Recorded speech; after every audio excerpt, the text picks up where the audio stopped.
கடந்த வாரம் மகவேற்பையும் பரிசுத்தமாகுதலையும் பார்த்தோம். இந்த வாரம் ரட்சிக்கும் விசுவாசன்ற 14வது அதிகாரத்தை பார்க்கறது.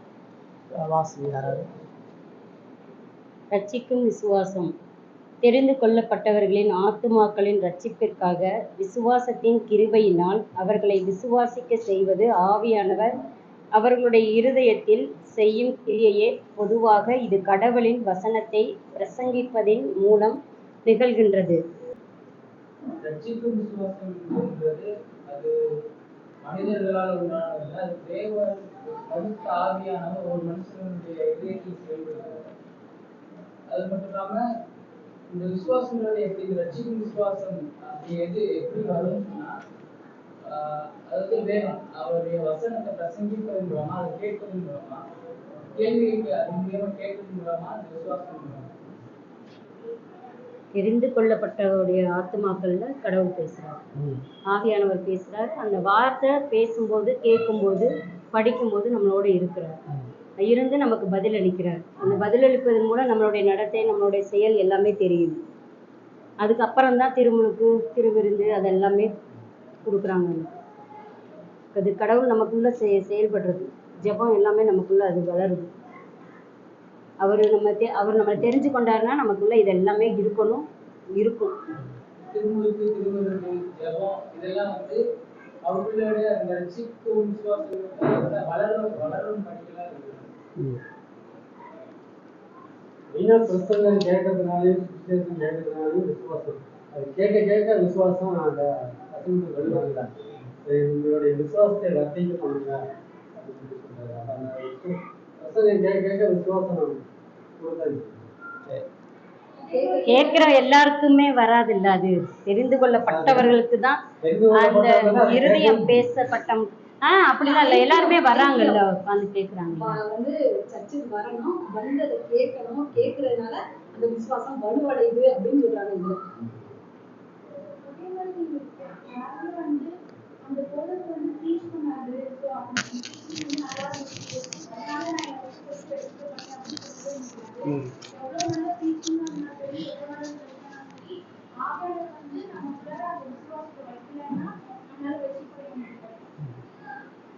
ஒரு ரோமன் கத்தோலிக்கர் சொல்றாரு, நானும் இயேசு விசுவாசிக்கிறேன். அம்மா இயேசு இஸ்ரேலில் பிறந்தாரு, இயேசு பாவத்துக்காண்டி மரிச்சாரு, நான் விசுவாசிக்கிறேன். புறஜாதி மக்களும் இயேசுவை விசுவாசிக்கிறோன்றாங்க. ஒரு இந்து சொல்றான், நானும் இயேசுவை நம்புறேன், இயேசு தான் கடவுள் நம்புறேன். ஒரு இந்துவும் சொல்றான். ரோமன் கத்தோலிக்கத்தில் உள்ளவங்களும் சொல்றாங்க, நாங்கள் இயேசுவை தான் விசுவாசிக்கிறோம். அது விசுவாசமா? ஏன் அது விசுவாசம்? அவங்க சிலையை வணங்குறாங்க, அது இன்னொன்று பொதுவான விசுவாசம். அது எப்படி இயேசு ஒருவரே உண்மையான தெய்வம் அப்படிங்கிற விசுவாசம், அதுவும் கடவுள் தான் அப்படின்னு சொல்லி விசுவாசம். இயேசு மட்டும்தான் கடவுள்னு ஒருத்தர் விசுவாசிக்க வச்சுக்கிறாராம். இப்போ அவரு இருந்து ஞானத்தான எதுவும் எடுக்கல, இயேசு தானே கடவுள் அப்படின்னு அவர் விசுவாசிக்கிறார். அது விசுவாசமா? கிடையாது. அவர் மட்டும்தான் விசுவாசிக்கிறார். அப்படிங்கும்போது அது விசுவாசம் மட்டும். இயேசு கடவுள்னு ஒருத்தர் விசுவாசிக்கிறதுனால விசுவாசம்னு சொன்னா, இப்போ நீங்க யாக்கோபு 2:19 வாசிங்க.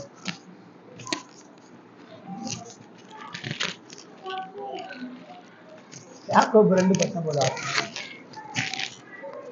தேவன் ஒருவர் உண்மைக்கு விசுவாசிக்கிறார், அப்படி செய்கிறது நல்லதுதான். விசுவாசத்தை நடந்துவிட்டார். பிசாசு கடவுளை விசுவாசிக்கிறீங்க. பிசாசை துரத்தும் பொழுது தேவனே நீ உன்னதமான பரிசுத்த குமாரன் நாங்கள் அறிஞ்சிருக்கோம்னு பிசாசு சொல்லுச்சு. அதுக்கு பேர் என்ன? அது விசுவாசம். பிசாசு விசுவாசி. தேவன் தான் உண்மையானவர் இருக்கிறத விசுவாசி. ஆனா அவங்களுக்கு வந்து அதே மாதிரி மனுஷங்க இயேசு தான் உண்மையான தேவன் விசுவாசிக்கிறான் அப்படிங்கதான் சொன்னீங்க. இயேசு உண்மையா விசுவாசிச்சாவே விசுவாசம் தான். ஒருத்தர் வந்து இயேசு உண்மையான தேவன் சொல்ற, அது பிசாசு சொல்லுது. பிசாசும் இயேசுட்ட பாவம் இல்லை, இயேசு பரிசுத்தமான தேவகுமாரன், இயேசுவ பரிசுத்தமான தேவகுமாரன் சீசர்கள் கூட சொல்லலை, பிசாசு தான் சொல்றான். அதுக்கு பேர் என்னது? பிசாசு பரலோக இந்துல இருந்தே சொல்றாங்க, இதுல இருந்தே நான் இயேசுவை பாக்குறேன் அப்படின்னு சொல்றாங்க. நீங்க அவங்க வார்த்தையாலும் அதன் சேவையாலும் வார்த்தைகள் அந்த வார்த்தைகள் பிசாசு பைபிள்ல படிச்சுதான் இயேசு விசுவாசிக்கிறேன்னு சொன்னது.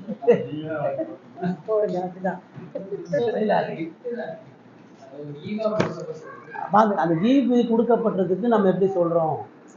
இதுல விசுவாசம் இருக்குதுன்னா அவன் இயேசு தான் பாவத்துக்காண்டி மரிச்சாரு நம்புறான், அவன் இயேசுவ கடவுள் நம்புறான். இந்த இடத்துல நம்ம தலைப்பு என்ன போட்டிருக்கு? ரட்சிக்கும் விசுவாசம் போட்டிருக்கு. பைபிள் விசுவாசம் சொல்ற எல்லா இடமும் ரட்சிப்புக்கு ஏதுவான விசுவாசம் கிடையாது. பைபிள் மொத்தம் 4 விதமான விசுவாசம் சொல்லுது. முதல்ல வரலாற்று விசுவாசம். வரலாற்று விசுவாசம்னா ஒரு நிகழ்வு நடந்தது நிமித்தமா விசுவாசிகள். கிபி 2025 வருஷத்துக்கு முன்னாடி இயேசு இஸ்ரவேல்ல பிறந்தார். அதுல முஸ்லீமுக்கு எந்த பிரச்சனையும் இல்லை. முஸ்லீம் ஆமா இயேசு பிறந்தாருன்னு சொல்றாங்க. ஒரு இந்துவும் ஆமா அவங்க பிறந்தாருன்றாங்க. அதுல கடவுள் அப்படின்னு ஒரு கூட்டம் பிரிஞ்சு சொல்றாங்க. அதையும் சொல்றான், ஆமா அவர் கடவுள், அவர் வாழ்ந்தாரு, அவர் இருந்தாரு, ஆதாரம் இருக்குது அப்படின்னு சொல்லி சொல்றாங்க. இது எதுவுமே ரட்சிப்புக்கு ஏதுவான விசுவாசம் கிடையாது. அதுதான் பிசாசுக்கு உண்மை மேல விசுவாசம் இருக்குது. பிசாசுக்கு இயேசுதான் பரிசுத்த தேவகுமாரன் தெரியும். அந்த உண்மை அவனை ரட்சிக்காது. வெறுமனே ஒருத்தன் சர்ச்சுக்கு ஆமாங்க இயேசுதான் கடவுள், இயேசுதான் பாவத்துக்காண்டி மரிச்சிருக்கிறார் அப்படி சொல்றது அல்ல. உன் வாழ்க்கைக்கு அதுக்கு முதல் என்ன சம்பந்தம்? உன் நம்பிக்கைக்கும் உன் வாழ்க்கையினுடைய மாற்றத்துக்கும் அதுக்கு என்ன சம்பந்தம்? பொதுவாக அறிக்கை அதனாலதான் நம்ம ஞானஸ்தானம் வந்தோன்னு கொடுக்குறது. பெண்டிகாஸ்ட் சர்ச்சில் எங்கள் வீட்டு பக்கத்தில் உள்ள ஒரு பாஸ்டர் எங்கள் அம்மாட்ட தான் சொன்னார். எங்கள் அம்மாவை நிப்பாட்டி வச்சு எங்கள் அம்மா என்கிட்ட ஞானஸ்தானம் இருக்காங்க, நான் கொடுக்க மாட்டேன்ட்டு. இப்போ பக்கத்தில் உள்ள பெண்டிகாஸ்ட் சர்ச் பாஸ்டர் எங்கள் அம்மாவை பார்த்து, ஏமா நீ இயேசு கடவுள் நம்புறீங்களா? ஆமாங்க இயேசு தான் கடவுள் நம்புறேன். இயேசு பாவத்துக்காண்டி மரிச்சா நம்புறீங்களா? ஆமாங்க இயேசு பாவத்துக்காண்டி மரிச்சா நம்புறேன். வேற எதுவும் இந்த தடை உங்களுக்கு ஞானஸ்தானம் கொடுக்கலாமன்றார். நிறைய பேர் அவனுக்குள்ளாக இந்த நம்பிக்கை இருக்குது, அதனால அவன் ரட்சிக்கப்பட்டான் அர்த்தம் கிடையாது. இப்போ எங்கள் அம்மாட்ட நீங்கள் பாவியான்னு கேட்டால் பாவி இல்லைன்றுவாங்க. ஏன்னா பாவமே ஏசு பாவத்துக்காண்டி மரிச்சாலும் நான் பாவி இல்லையே. இப்போ அவனுடைய விசுவாசம் இயேசு மேல இருக்குதுன்றதுக்காண்டியோ, இயேசுவ கடவுள்னு சொல்றான்றதுக்காண்டியோ, இயேசுதான் வாழ்க்கை, இயேசுதான் உசுருன்னு சொல்றதுக்காண்டினா அவனுக்கு ரட்சிப்புக்கான விசுவாசம் இருக்கு. ஏன்னா யூதர்கள் நிறைய பேர் அந்த விசுவாசிச்ச. யோவான் 20:8 வாசிங்க. யோவான் 20:8.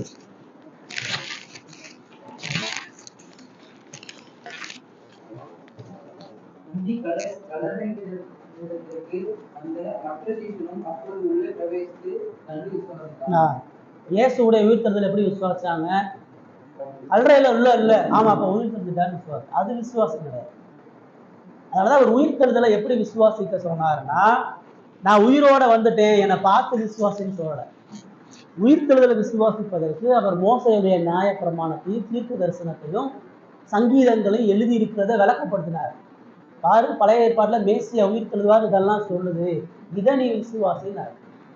இப்ப காட்சியை பார்த்து, நிகழ்வை பார்த்து, தரிசனத்தை பார்த்து, அடையாளத்தை பார்த்து, யூதர்கள் அடையாளத்தை பார்த்து தான் விசுவாசிக்கணும். அடையாளத்தை காட்டு அதெல்லாம் விசுவாசமே கிடையாது. பைபிள் அதெல்லாம் ரட்சிப்புக்கு ஏற்ற விசுவாசமா நமக்கு எங்கேயுமே சொல்லல. ரெண்டாவது ஒரு விசுவாசம் இருக்குது. யாத்திராகமம் 14:31 வாசனம். யாத்திராகமம் 14:31.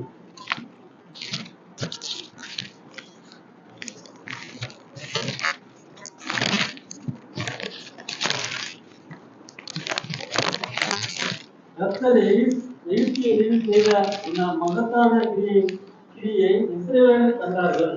அப்பொழுது ஜனங்கள் கர்த்தருக்கு பயந்து கர்த்தரிடத்திலும் அவருடைய ஊழியக்காரனாகிய மோசேயினிடத்திலும் விசுவாசம் வைத்தார்கள். இதுவும் ரட்சிப்புக்கான விசுவாசம் கிடையாது. எகிப்துல கடவுள் வல்லமை பண்ணியிருக்காரு, பாதம் பண்ணியிருக்காருன்னு பார்த்து இவ்வளவு நடத்திருக்கிறாரு, அப்ப இவர் தான் கடவுள். அதுவும் அவங்கள அவன் யாரும் கானானுக்குள்ள போல, அவன் யாரும் ரட்சிக்கப்படலை. அது வெறும் அடையாளங்களையும் செயல்களையும் பார்த்து நம்பணும். ரெண்டாவது விசுவாசம் என்ன சொல்றதுன்னா, அற்புத அடையாளங்கள்னால வரக்கூடிய விசுவாசம். இப்போ இந்த புதிய ஏற்பாட்டில் நம்ம எங்க பார்க்குறோம்? யோவான் 2:23 வாசிங்க. யோவான் 2:23. பஸ்கா பண்டிகையிலே அவர் எருசலேமில் இருக்கையில் அவர் செய்த அற்புதங்களை அநேகர் கண்டு அவருடைய நாமத்தில் விசுவாசம் வைத்தார்கள். சொல்லுதா? இப்ப என்ன சொல்லுது? எருசலேமில் அவர் பண்ண அற்புதத்தை பார்த்து விசுவாசிச்சார். இயேசு குஷ்டரோகியை சுகப்படுத்துறாரு, உயிரோட எழுப்புறாரு. அதுக்கு அடுத்த வசனம் வாசி. அப்படி இருந்தும் இயேசு எல்லாரையும் அறிந்திருந்தபடியால் அவர்களை நம்பி இணங்கவில்லை. எல்லாரும் விசுவாசிச்சா இயேசு அவனை நம்பலன்றார். அவர் பண்ண அற்புதத்தை நம்புறான், ஆனா இயேசு அவனுக்குள்ள விசுவாசம் இருக்குன்னு அவர் நம்பல. அப்ப என்னன்னா அற்புத அடையாளங்கள் விசுவாசத்தை கொடுக்காது, அவங்க எல்லாருடைய இருதயமும் என்னன்றதை அவர் பார்க்கிறார். அதெல்லாம் உண்மையா மனம் திரும்பி ரட்சிப்புக்கான விசுவாசம் கிடையாது. 4:48 வாசிங்க, யோவான் 4:48. அப்பொழுது இயேசு அவனை நோக்கி, நீங்கள் அடையாளங்களையும் அற்புதங்களையும் காணாவிட்டால் விசுவாசிக்க மாட்டீர்கள் என்றார். மகை சுகமாக்குன்னு வரும்போது அவன்கிட்ட தெளிவா சொல்றாரு, நீ எல்லாம் வார்த்தையை கேட்டு விசுவாசிக்கிற ஆள் கிடையாது, உபதேசத்தை கேட்டு விசுவாசிக்க மாட்டேன், நீ அற்புதத்தை பார்க்காதான். இன்னைக்கு சர்ச்செல்லாம் பாருங்க, கடவுள் அற்புதம் செய்வாருன்னு விசுவாசி, அற்புதத்தினாலதான் விசுவாசம் வரும். ஆனா ஆண்டவர் இங்க தெளிவா சொல்றாரு, அற்புதத்தில் இல்லாம நீ விசுவாசிக்க மாட்டேன். 7:31 யோவான் 7:31 என்ன சொல்றேன்? ஜனங்களில் அநேகர் அவரை விசுவாசித்து கிறிஸ்து வரும்போது இவர் செய்கிற அற்புதங்களை பார்க்கும் அதிகம் செய்வாரே என்றார்கள். என்ன சொல்றாரு? இயேசு 5 அப்பம் 2 மீனை கொண்டு 5000 பேர் போச்சுக்கிறத பாக்குறான். அவரை விசுவாசிச்சார்னு அந்த வசனம் சொல்லுது. ஆனா மேசியா வரும்பொழுது இவரை விட அதிகமா செய்வார்னு நான் விசுவாசிக்கிறேன். அப்பனா அவரை விசுவாசிக்கிறான், மேசியாவை விசுவாசிக்கல, அவரை தேவகுமாரனா விசுவாசிக்கிறான். அந்த அடையாளத்தை நம்புறான், அந்த அற்புதத்தை நம்புறான். என்னாகமம் 14:11. என்னாகமம் 14:11.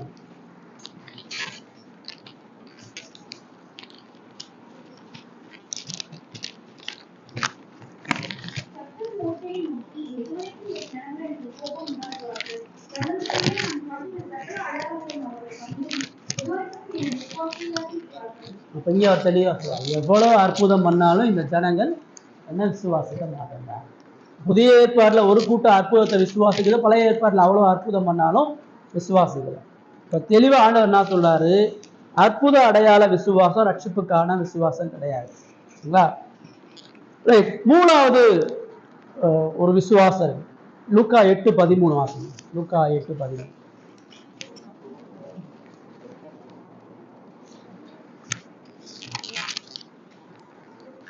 கற்பாறையின் மேல் விதைக்கப்பட்டவர்கள் கேட்கும்போது சந்தோஷத்துடனே வசனத்தை ஏற்றுக்கொள்கிறார்கள். ஆயினும் தங்களுக்குள்ளே வெறிகொள்ளாதபடியினாலே கொஞ்ச காலம் மாத்திரம் விசுவாசித்து சோதனை காலத்தில் பின்வாங்கி போகிறார்கள். விசுவாசித்த வார்த்தையை பயன்படுத்துறாரு. யாருக்கு பயன்படுத்துறாரு? கற்பாறையில மேல விதைக்கப்பட்ட வசனத்தை சந்தோஷமா கேட்கிறவே, வசனத்தை சந்தோஷமா பெற்றுக்கொள்கிறவே, வளர்ச்சியான சில காரியங்களை செய்யறவே, கொஞ்ச காலம் மாத்திரம் விசுவாசித்து. இப்ப இது என்ன விசுவாசம்னா தற்கால விசுவாசம். தற்கால சூழ்நிலைகள் நிமித்தமா விசுவாசிகள். மரண படுக்கையில இருந்தேங்க, இந்த பாஸ்டர் வந்து ஜெபம் பண்ணாரு, நான் சுகமாயிட்டேன். அது எல்லாமே டெம்பரவரி விசுவாசம். பெரிய இக்கத்துல இருந்தேன், நான் ஊக்கமா உபவாசம் இருந்து ஜெபம் பண்ணேன், கடவுள் அந்த பிரச்சனை எனக்கு விடுதலை இருக்காரு, எனக்கு பிள்ளை கொடுத்துட்டாரு, படிப்புல உயர்வை கொடுத்துட்டாரு. இது எல்லாமே தற்கால இதுவும் ஆண்டவர் விசுவாசமா சொல்றோம். விசுவாசன்ற வார்த்தை பயன்படுத்தப்படுது, ஆனா அதை ரட்சிக்கும். அதனால நம்ம தலைப்புல ரட்சிக்கும் விசுவாசம் நம்ம சொல்றோம். விசுவாசத்துல நிகழ்வை வச்சு விசுவாசிக்கிறது இருக்கு, அது விசுவாசம் கிடையாது. அற்புத அடையாளங்கள்னால விசுவாசம், அதுவும் விசுவாசம் கிடையாது. தற்கால சூழ்நிலைகள் நிமித்தமாக விசுவாசிக்கிறது விசுவாசம் கிடையாது. எது விசுவாசம்னா ரோமர் 10 நம்ம வாசிச்சோம். ரோமர் 10:14-17.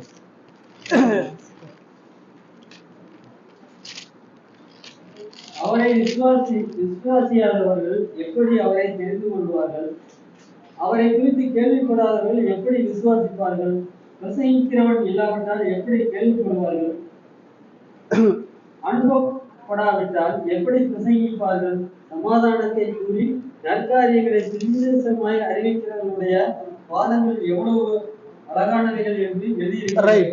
சமாதானத்தை கூறி நற்காரியங்களை சுவிசேஷமா அறிவிக்கிறத பிரசங்கிக்கிறத கேட்டு விசுவாசம். வெறுமனே இல்லை, வெறுமனே வேற வார்த்தையினால விசுவாசம் இல்லை. பைபிள் பிரசங்கிக்கப்படும் பொழுது அந்த பிரசங்கத்துல சுவிசேஷம் இருக்கணும், ஆத்ம விடுதலை இருக்கும், பாவ மன்னிப்பு இருக்கணும், மனம் திரும்ப. இதுதான் உண்மையான விசுவாசம் சொல்றேன். இதுதான் ரட்சிக்கக்கூடிய விசுவாசம். அப்ப இந்த விசுவாசம் மனித கிரியை கிடையாது. நீ இயேசு விசுவாசி, போய் இந்த ஊழியக்காரங்க எல்லாம் வீட்டுக்கு கூட போய் ஜெபம் பண்ணி நாங்கள் இயேசுவை விசுவாசம் ஆண்டவருக்கு கொடுத்துருவாரு. நீங்கள் இயேசுவை நம்புங்க, உங்கள் கணவர் மனம் திரும்ப நீங்கள் நம்புங்கன்ற. அவன் எப்படி நம்புவான்? விசுவாசம் ஆவியானவர் பிரசங்கத்தின் மூலமாக தான் இடைப்படுகிறார். விசுவாசம் மனித ஞானங்களை நான் இயேசுவை ஏற்றுக்கிட்டேன், நான் இயேசுவை பின்பற்ற தீர்மானம் பண்ணுறேன், அதெல்லாம் விசுவாசம் கிடையாது. விசுவாசன்றது முதல்ல சுவிசேஷம் சொல்லப்படணும். அந்த சுவிசேஷத்தில் ஆவியானவர் அவனுக்கு மறுபிறப்பை கொடுக்கணும். மறுபிறப்புனா புதிய படைப்பு அவனுக்குள்ள கொடுக்கணும். ஒண்ணுமில்லாத உலகத்துல வானத்தையும் பூமியை படைச்சு பூமியை கடவுள் நிரப்புனது போல பாவத்துல மரித்த ஆத்மாவுக்கு ஆவியானவர் மனுஷனை புதுசான ஒரு பிறப்புக்குள்ளாக நடத்தணும். சகைவுக்கு மறுபிறப்பு கொடுத்தோன்னு ஆயக்கார தொழிலை நிப்பாட்டிட்டு எல்லாத்தையும் நாளத்தனையே திரும்ப கொடுத்து வந்துட்டான். மத்தேயுவை அழைக்கும் பொழுது வேலையை விட்டு இயேசுவை பின்பற்றி வந்துட்டான். சவுல் சபையை கொண்டு திருச்சபை மக்களை துன்புறுத்தினா ஆண்டவர் சந்திக்கும் போது மனம் திரும்பி சபைக்கு கீழ்ப்படுங்கிறாங்க. இந்த தான் வேத விசுவாசம் சொல்லுது. விசுவாசம் சொல்லும் பொழுது ஆவியானவருடைய கிருபை அது பிரசங்கத்தின் மூலமா ஆவியானவர் செயல்படுத்துகிறார். விசுவாசம் ஒரு தடவை நான் பாவ அறிக்கை பண்ணி, ஒரு தடவை மனம் திரும்பி, ஒரு தடவை ஞானஸ்தானம் எடுத்து நான் ரட்சிக்கப்பட்டேன். நீதிமானாக்கப்படுதல் ஒரு தடவை நிகழ்ந்தது நம்ம பார்த்தோம். மகவேட்பு ஒரு தடவை, எனக்கு பிள்ளை பிறந்தா அது பிள்ளை தான். ஆனா விசுவாசன்றது வளரணும்ன்றார். அப்படின்னு என்ன அர்த்தம்? விசுவாசம் குறைய முடியும்ன்றார். விசுவாசம் பலம் இல்லாம இருக்க முடியும்ன்றார். விசுவாசம் உபத்திரவப்படும். அதுக்குதான் சீசர்கள் சொன்னாங்க, எங்களுடைய விசுவாச வர்த்திக்க பண்ணுங்க. விசுவாசத்துல உண்மையா அவங்களால நிலைக்க முடியும். அந்த விசுவாசத்தை வளர்றதுக்கு தான் ஆண்டவர் திருவிருந்துல மறுபடியும் விசுவாசி நம்ம சொல்றோம். திருமுழுக்கு ஞானஸ்தானம் எடுக்கும் பொழுது விசுவாசத்தை பலப்படுத்துறாரு. நீ உலகத்துக்குரியவர் சொல்லி ஜபத்துல விசுவாசம், விசுவாச ஐக்கியத்துல விசுவாசம், இந்த மாதிரி பைபிள் ஸ்டடியில விசுவாசம், இதெல்லாம் பலமடைகிறது. விசுவாசம் வளரணும்ன்ற அந்த வளர்றதுக்கு இதெல்லாம் கடவுள் பயன்படுத்துறார். பெந்தகோஸ்தே சபையில விசுவாசம் வளராது. அவனுக்கு விசுவாசம் வளருன்ற எண்ணமே இல்லை. அவன் ஒரு இடம் விசுவாசம் வந்தா அது பூரணமா வந்துருச்சுன்னு நினைக்கிறான். ஒரு இடம் அவன் ஞானஸ்தானம் பெற்றுட்டானா அவனுக்கு பரலோக டிக்கெட் வந்துருச்சு, இனி அவன் எப்படி வாழ்ந்தாலும் பிரச்சனை இல்லைன்ற. ஆனா பைபிள் ஆண்டவர் சொல்றாரு, விசுவாசம் முதல்ல உனக்கு இருக்குது. அதனாலதான் ஒண்ணுக்கு கொஞ்சம் பவுல் சொல்லும் பொழுது நீ உண்மையாகவே விசுவாசியான்னு ஒன்று ஆராய்ஞ்சு பாருங்க. இருதயத்தை ஆராய்ஞ்சு தினந்தோறும் கேட்கணும், நான் விசுவாசியா, உண்மையாகவே என்கிட்ட மனம் திரும்புதல், என்கிட்ட ஆவியானவர் செயல்படுறான்ற கேள்வியை தினந்தோறும் கேட்கணும். அதான் இங்க பாரு, ரைட்?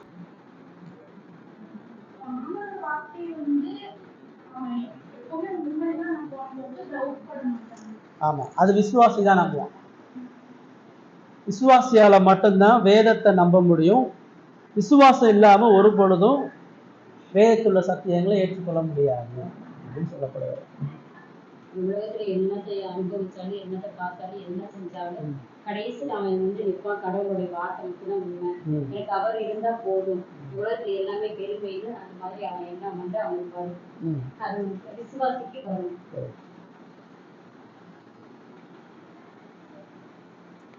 அதாவது நம்ம மனம் திரும்புன்னு சொல்லும் பொழுது கடவுள் நம்மளை ஆராய்ஞ்சு பாருன்றார். விசுவாசின்னு சொல்லும் பொழுது கடவுளை ஆராய்ஞ்சு பார்க்க சொல்றார். இங்க உள்ளவங்க என்ன சொல்றாங்க, விசுவாசன்றது நீ உன்னைய ஆராய்ஞ்சு பாருன்றான். விசுவாசம் ஓ வாழ்க்கையில் நடக்கிற மாற்றத்தின் மூலமா வருகிறது, உனக்குள்ளாக நடைபெறுதல வருதுன்றான். ஆனா வேதம் என்ன சொல்றதுன்னா, விசுவாசம் என்பது நாம் தேவன் இயேசுக்குள்ள என்ன செஞ்சான்றதை பார்த்ததின் மூலமா வருகிறது. விசுவாசம் உனக்குள்ள இருக்குன்றான் ஆண்டவர். விசுவாசம் உனக்கு வெளியே இருக்குன்றார். உனக்கு வெளியே இருக்கக்கூடிய மீட்பராகி இயேசு மேல இருக்கின்றார். மனம் திரும்புதல் நம்ம எங்க இருக்கிறோம்னு சொல்லுது, நம்ம எங்க இருந்தோம்னு சொல்லுது. மனம் திரும்புதல். விசுவாசம் நம்ம எங்க போறோம்னு சொல்லுது.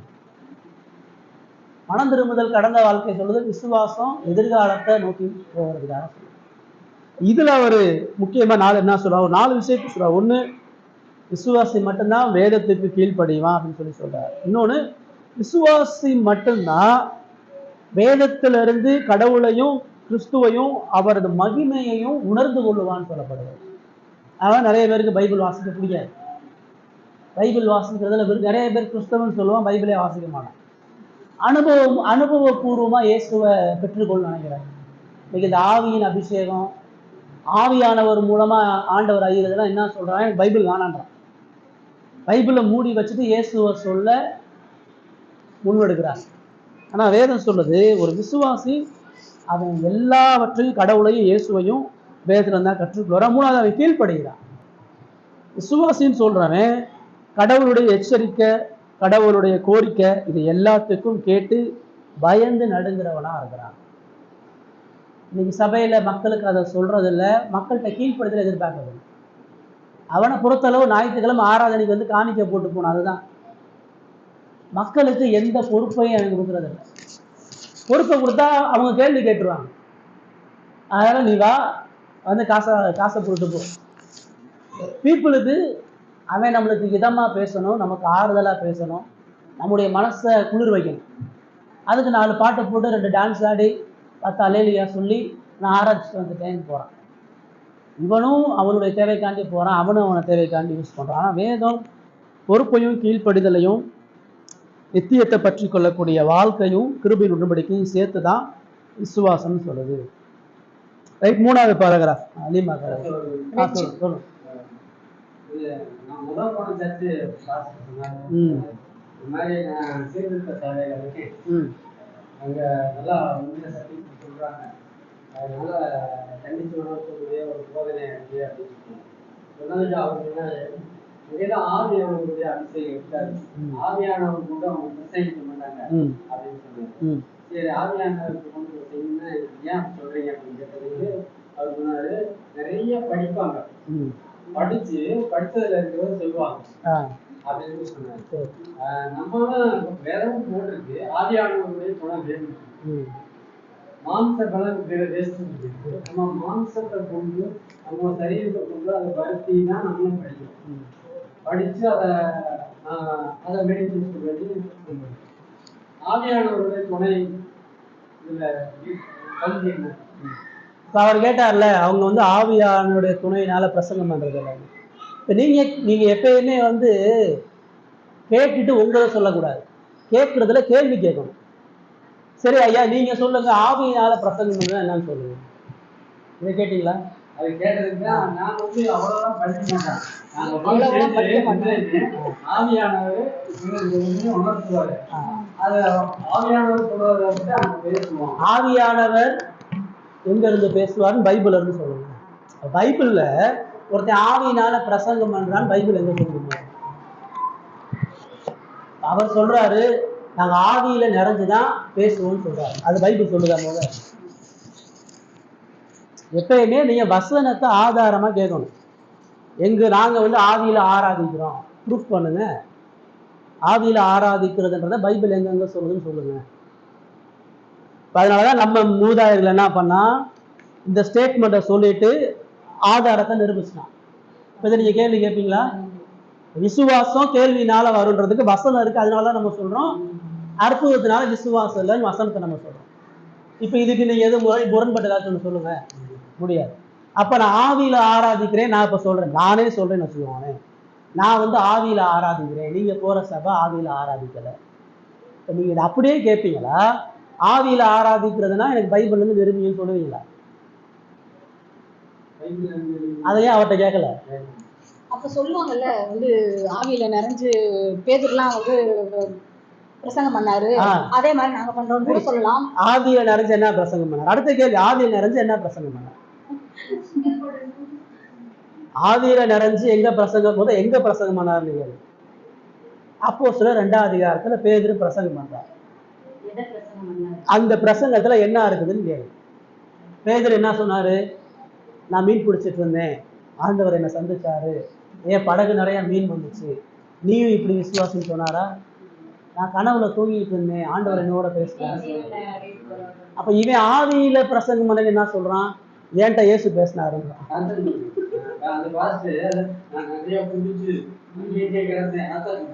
அப்ப அதான் இப்ப என்னன்னா, நீங்க கதை கேட்பீங்கல்ல, உங்களுக்கு ஒரு நல்ல சுவாரஸ்யமான கதை கேட்பீங்க, உங்களுக்கு பைபிள் இருந்து சொன்னா போர் அடிக்கும்.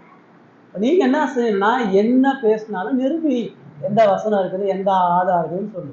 அவங்க சொன்ன மாதிரி பேதுரு ஆவியில, சரி ஆவியில என்ன பிரசங்கம் பண்ணா? அங்க அவன் என்ன சொல்றான்? யோவேல் தீர்க்க தரிசனத்தை சொல்றான், ஏசாயா 110:53 சொல்றான், சங்கீதம் 110 சொல்றான். அங்க இருந்து ஃபைனலா என்ன சொல்ல வரான்? நீ இயேசுவை சிலுவையில கொன்ன, உன் பாவத்துக்காண்டி அவர் சிலுவையில மறிச்சாரு, நீ இருதயத்துல குத்தப்பட்டு மனம் திரும்புன்னு சொன்னான். இதுதான் ஆவியில பிரசங்கம். இதான் நம்ம பேசிட்டு இருக்கிறோம். இப்ப நான் ஆவியில பிரசங்கம் பண்ணா வசனத்தை எடுத்து உனக்கு மனம் திரும்புதலையும் சிலுவையில் அறையப்பட்ட இயேசுவை சொல்றதான் ஆவியினுடைய பிரசங்கம். அப்ப அதை விட்டுப்புட்டு உன் அனுபவத்தை சொன்னா, உன் கதையை சொல்லிவிட்டு நான் ஆவியில பேசுறேன்னு சொன்னா, இதை நீங்க காது கொடுத்து கேட்க கூடாது. எப்பயுமே அந்நிய பாஷை பேசுறது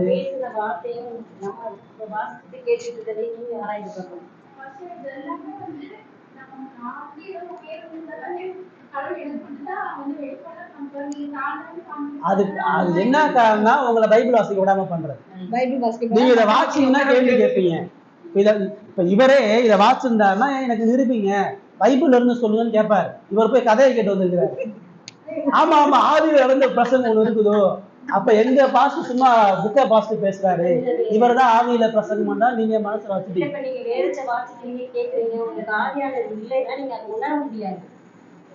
ஆவியானவருடைய வேலை, ஆவியானவருடைய வேலை என்ன? ஒழுங்கா பைபிள் படி சொல்றதா? நீ ஒழுங்கா பைபிள் படிக்க ஊர் கதையை கேட்டுட்டு இருக்கிற, பைபிளை படின்னு சொல்றது ஆவியானவருடைய வேலை. நான் இதை படிக்காம தானம் பண்ணாம ஆவியானவர் என்ன எப்படி பேசுவாரு?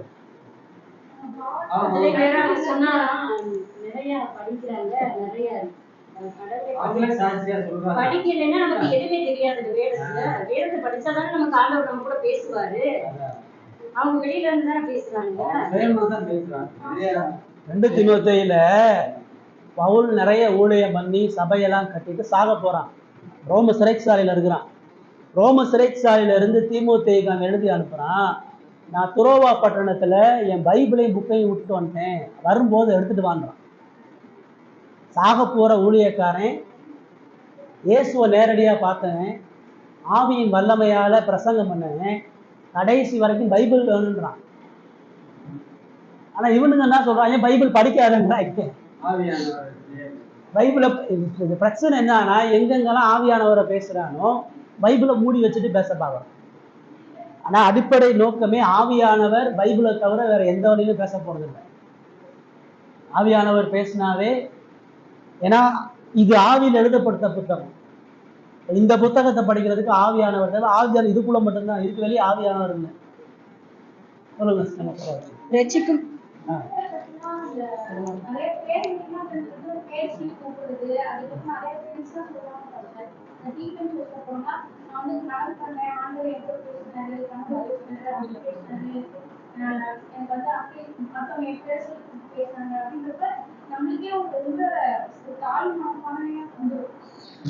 அவங்க மீட்டிங் ஆர்கனைஸ் பண்றதுக்கு முன்னாடி யார் யார் வர்றாங்கன்னா பேர் லிஸ்ட் எல்லாம் வாங்கிடுறாங்கல்ல, ரிஜிஸ்டர் பண்ணிடுறாங்கல்ல.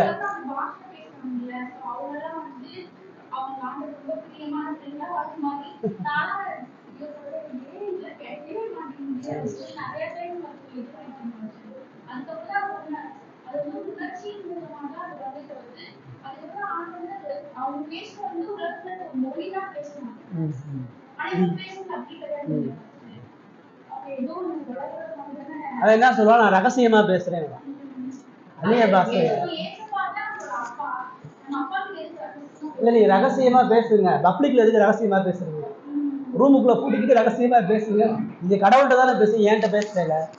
என்கிட்ட பேசுறதுனா எனக்கு புரியும்படியா பேசு. இப்ப இந்த மொழி கடவுளுக்கு புரியாதா? இந்த மொழி இப்ப நம்ம பேசுறது கடவுளுக்கு புரியாதா? அப்பதான் வேற விதமா பேசினாதான் அது புரியுமா?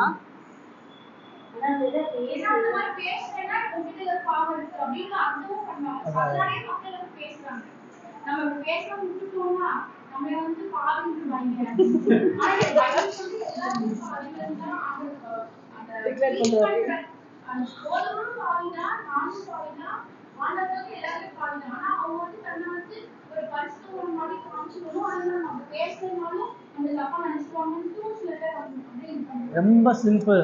யாருமே பைபிள் படிக்கிறது இல்லை, அதனால நீ சொல்றதெல்லாம் தெளிவா ஆமா அது தப்பா இல்லையா நிதானிச்சு பார்ப்போம்.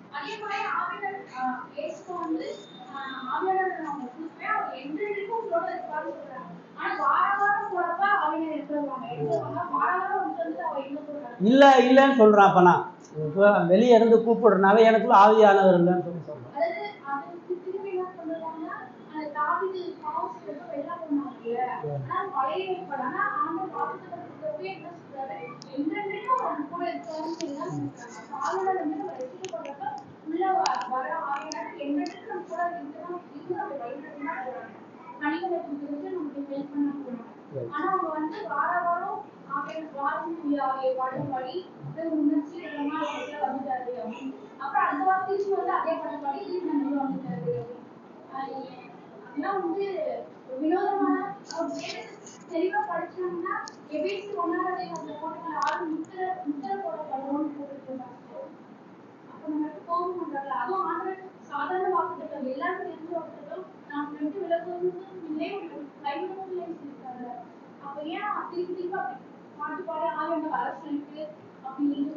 நமக்குள்ள அதானே பிடிக்கும், பாட்டு பாட்டு டான்ஸ் ஆட தானே பிடிக்கும், அதனால அவன் நம்மளை ஏமாத்திட்டு இருக்கிறான். ஒரு விசுவாசி கிறிஸ்துவ சார்ந்தே வாழ்றான், ரட்சியப்பட்டிருக்கு, அவன் கிருபையின் இவை அனைத்தையும் அவன் கிருபையின் உடன்படிக்கை மூலமே பெற்றுக்கொள்கிறான். கிருபையின் உடன்படிக்கைன்றது பிதாவுக்கும் குமாரனுக்குமான நித்திய உடன்படிக்கை. ஆமா, அது எங்க? ஏனெனில் நீதிமானாக்குதல், பரிசுத்தமாகுதல், நித்திய ஜீவன் ஆகியவற்றிற்கு விசுவாசி அவரையே ஏற்றும் அவரையே பெற்றும் அவரையே சார்ந்து நிற்கிறான். எப்படி நீதிமானாக்குதல், பரிசுத்தமாகுதல், மனம் திரும்புதல், விசுவாசம், இது எல்லாத்துக்கும் அவன் இயேசுவை சார்ந்து இருக்கிறானோ, இதை எல்லாத்தையும் பெறுவதற்கு அவன் கிருபையின் உடன்படிக்கை மூலமே பெற்றுக்கொள்கிறான்னு சொன்னா அவன் செய்ய வேண்டியது இல்லைன்னு அர்த்தம். விசுவாசத்தை அடைகிறதுக்கு அவன் ஒன்றும் செய்ய வேண்டியதில்லை, விசுவாசத்துல பலம் அடைவதற்கு அவன் ஒன்றும் செய்ய வேண்டியதில்லை. கடவுள் அவனுக்கு கிருபையா அவனை வளர்க்கவும் அவனுக்கு உணர்த்தவும் அவனை பலப்படுத்தவும் இடைப்பட மட்டும்தான் நடக்கும்னு சொல்றாரு. அதுக்குதான் அதை அந்த வார்த்தையை பயன்படுத்தலாம். கடைசியில் ரட்சிக்கும் விசுவாசம் பல படிகளை கொண்டுள்ளது. அது பலவீனமானதோ அல்லது பலமானதாகவோ இருக்கலாம். இப்ப 13வது பயன்ல என்ன சொல்றாங்க விசுவாசத்தை குறித்து?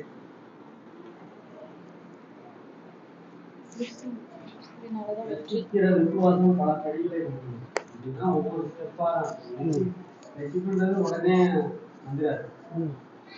ஒவ்வொரு காலங்கள் நம்ம விசுவாசத்தை பொறுத்து நம்ம சுவிசேஷம் கேட்டு அதுல வளர்றதை பொறுத்து ரட்சிப்பு, அதுல நம்ம எப்படி ரட்சிப்பை பெற்றுக்கொண்டதனுடைய அடையாளம் என்ன அப்படின்றத சொல்லிட்டு பல நிலைகள்.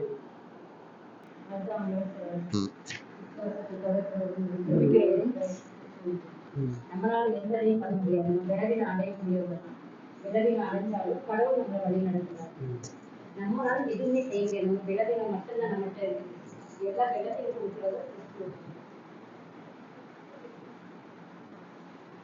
இந்த பல படிகள்ன்றதான் ஆண்டவர் விதவைகளுடைய உண்மையில நல்ல நிலத்துல விழுந்த உண்மை 100, 60, 30 பலன் கொடுத்துன்னு சொல்லி சொன்னார். எல்லாமே 100 வயசுல பலன் கொடுக்கறது இல்லை.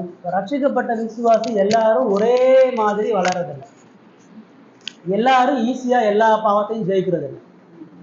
ஒவ்வொருத்தவங்களுக்கு சில போராட்டங்களை சில புரிதல் வர்றதுக்கு கால தாமதம் ஆகும். எல்லா சத்தியமும் எல்லாருக்கும் உடனடியாக தெளிவுபடுகிறது. ஒவ்வொரு முறையும் நம்ம தவறா புரிந்து கொண்டதை சரி செய்து கொண்டுனா விசுவாசத்துல பலமடைகிறவளா இருக்கும். அதே சமயத்துல விசுவாசத்துல பலவீனம் இருக்குது, விசுவாசத்துல குறைவு இருக்குது, விசுவாசத்துல தடுமாற்றம் இருக்குது அப்படின்றதுக்காண்டி அந்த விசுவாசம் ஒரே மாதிரி இருக்கிறது. 5 வருஷத்துக்கு முன்னாடி உங்களை பார்த்த மாதிரி இப்பயும் நீங்க இருந்தீங்கன்னா அது விசுவாசம் கிடையாது. ஒரு விதை போட்டா அது வளரணுமே, 6 மாசத்துல அது வளரணும், பயிர் கொடுக்கணும், மரம் ஆகணும், கனி கொடுக்கணும். அது வளர்ந்து புல்லுல நின்றுச்சுன்னா அதுல ஏதோ ஒரு பிரச்சனை இருக்குன்னு அர்த்தம். அதான் கற்பாறையில சொல்றாரு, விழுந்த உடனே வேகமா வளரும். வேகமா வளர்ந்துச்சுன்றதுக்காண்டி அது கனி கொடுக்கணும்னு அர்த்தம் கிடையாது. வேகமா வளர்ந்தாலும் ஆழத்துல வேறு இல்லைன்னா வீழ்ந்து போயிடும். வளரும், வளர்ற மாதிரி காட்டும், முள்ளு அதை நெருக்கி போடும். இது எல்லாத்துலயும் ஆண்டவர் என்ன பண்ணா விசுவாசத்தை பரீட்சிக்கப்படத்தக்கதாக இருக்க சொல்றாரு.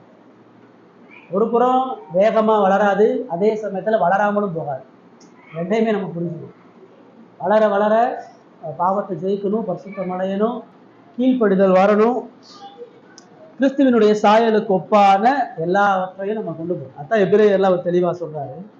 அவர் துவக்கிறாரு, அவர் முடிக்கிறாரு தான். ஆனா நீ துவக்கிறாரு முடிக்கிறான்ட்டு அமைதியா இருக்கக்கூடாது. நீ பாவத்தை ஜெயிக்கணும், உனக்கு முன்னாடி விசுவாசத்தை போராடினவங்களை பார்க்கணும். ஆபிரகாம் இப்படி பிள்ளை இழந்தான், யாக்கோப் எப்படி போராடினா, தாவீது எப்படி போராடினா, இவங்க எல்லாருடைய போராட்டத்துல நீ சேர்ந்து போராடணும். நான் இங்க இருந்துகிட்டே பரலோகம் போயிடலாம் நினைச்சேன்னா போக முடியாது. நான் ஓட ஆரம்பிக்கணும். அதான் சொல்ற, பந்தய சாலையில எல்லாரும் ஓடுறது போல நீ ஓடு. உனக்கு ஒரு பிரைஸ் வைக்கப்பட்டுருச்சு. எனக்கு எப்பயும் பிரைஸ் கிடைச்சிடும், நீ பாட்டுக்கு ப்ராக்டிஸ் பண்ணாம இருந்தா அப்படி. பிரைஸ் வேணும்னா நீ ப்ராக்டிஸ் பண்ணணும், சண்டை போடணும், ஓடணும், அப்பதான் பிரைஸ் அடையணும். விசுவாசன்றது ஓடுறது, பயிற்சி வைக்கிறது, வெற்றி கொள்ளுகிறது, இலக்கை நோக்கி போறது. அது இருந்தாதான் விசுவாசம். சரிங்களா? உடனே நம்ம அடுத்த வாரத்துல இன்னும் இது குறித்து ஆழமான காரியங்களை பார்ப்போம்.